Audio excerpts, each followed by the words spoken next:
রান্না করব লাউ দিয়ে কাতল মাছ দিয়ে একটা সবজি। তো এরকম আমি বাড়িতে খেয়েছি, আমার মা রান্না করতো। তোমাদের একটু দেখাচ্ছি রেসিপিটা, সিম্পল ভাবে রান্না করব।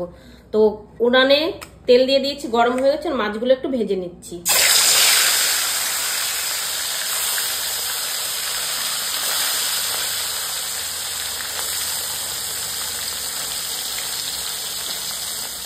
মাছ ভাজা হয়ে গেছে, ওই তেলের মধ্যেই আমি দিয়ে দিচ্ছি শুকনো লঙ্কা আর কালো জিরে ফোড়ন, আর দিয়ে দিচ্ছি কয়েকটা চিড়ে কাঁচা লঙ্কা। এখন দিয়ে দিচ্ছি আমি লাউগুলো।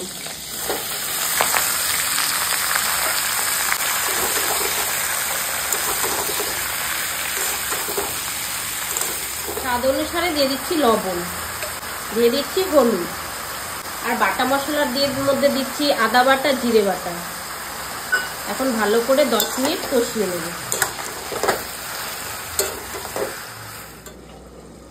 এই যে দেখো, ঢেকে ঢেকে 10 মিনিট কষিয়ে নিয়েছি। লাউটা অনেকটা সেদ্ধ হয়ে গেছে। একটু বাদে মাছগুলো দিয়ে দেব। ভেজে রাখা মাছগুলো দিয়ে দিচ্ছি লাউয়ের মধ্যে, আবার একটু ঢেকে দেব।